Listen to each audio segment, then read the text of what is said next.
नमस्कार शेळी पालक बंधूंनो.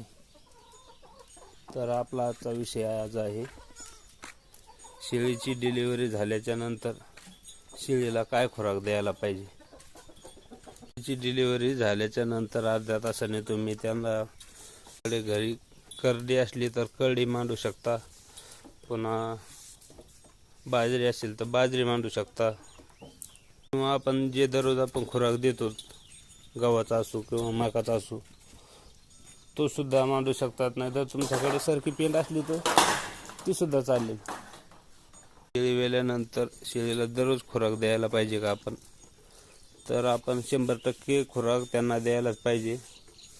म्हणजे करडाची बी चांगली वजन वाढ होती, शेळीला चांगले दूध फुटते. तर आता आपण देणार आहोत शेळीला गहू. तर आपण शेळीला पावशेर गव्हाचा खुराक दिलेला आहे. आणि हे आपण दावणीमध्ये कशामुळे टाकले गव्हाणीमध्ये, तर हे कड आपल्याला शेळीला खाऊन देत नाहीत बघा. सगळं सांडीत येत, त्याच्यात उड्या हाणतात. त्याच्यामुळं आपण गव्हाणीमध्ये टाकलेलं आहे.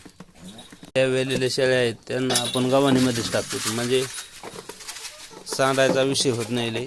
हे पहा, हे फक्त खातं काही नाही, फक्त उड्या हाणतात त्याच्यामध्ये.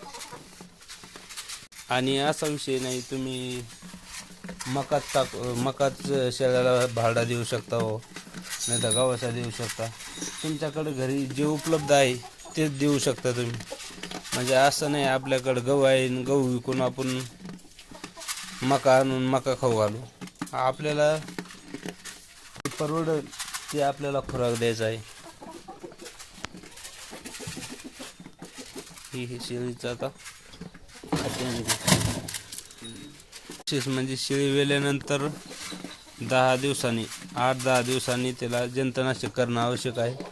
आपण जंतुनाशक केलेलं आहे, अल्बमार्च अल्बेंडाझोल.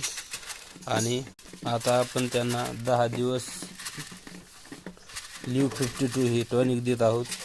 त्याच्यामुळं शेळीच्या तब्येती चांगल्या आहेत आणि पिल्लांच्या सुद्धा. तर शेळीची ही 4 पिल्ले आहेत, 3 आणि ही 4. बघा कसे गव्हाणीमध्ये पाहतात, त्यांना वाटतं यात जात आहे ना, ही अशी वेळेनं करतात.